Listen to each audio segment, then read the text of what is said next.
আসসালামু আলাইকুম বন্ধুরা, নতুন ভিডিওতে স্বাগতম।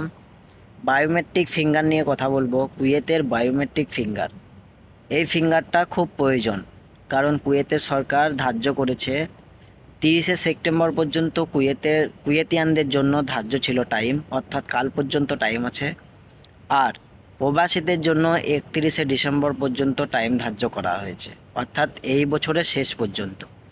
তো যারা এখনো পর্যন্ত ফিঙ্গার করনি তারা ফিঙ্গার করে নিও, কারণ এটা কুয়েতের নিয়ম, ফিঙ্গারটা করতেই হবে, এটা কম্পালসারি বা করাটা খুব প্রয়োজন। তো যারা এখনো পর্যন্ত করনি ফিঙ্গারটা করে নেবে। 31শে ডিসেম্বর পর্যন্ত শেষ টাইম, আর কুয়েতিয়ানদের জন্য কাল পর্যন্ত শেষ টাইম। এটা কুয়েতের আপডেট অনুযায়ী, গত সপ্তাহের আপডেট অনুযায়ী এখনো পর্যন্ত 10 লাখ প্রবাসী ফিঙ্গার করতে বাকি আছে, বাকিদের ফিঙ্গার হয়ে গেছে। তো যারা বাকি আছো, তার মধ্যে আমিও একজন বাকি আছি। আমার কপিল আমাকে কবে নিয়ে যাবে জানি না, কি করে ছাড়েও না। তো যাই হোক, যারা বাকি আছো তারা ফিঙ্গারটা করে নেবে। আর ফিঙ্গারটা খুব দরকার, এটা কুয়েতের নিয়ম। তো ফিঙ্গারটা অবশ্যই করে নিও, কারণ 31শে ডিসেম্বর পর্যন্ত শেষ টাইম।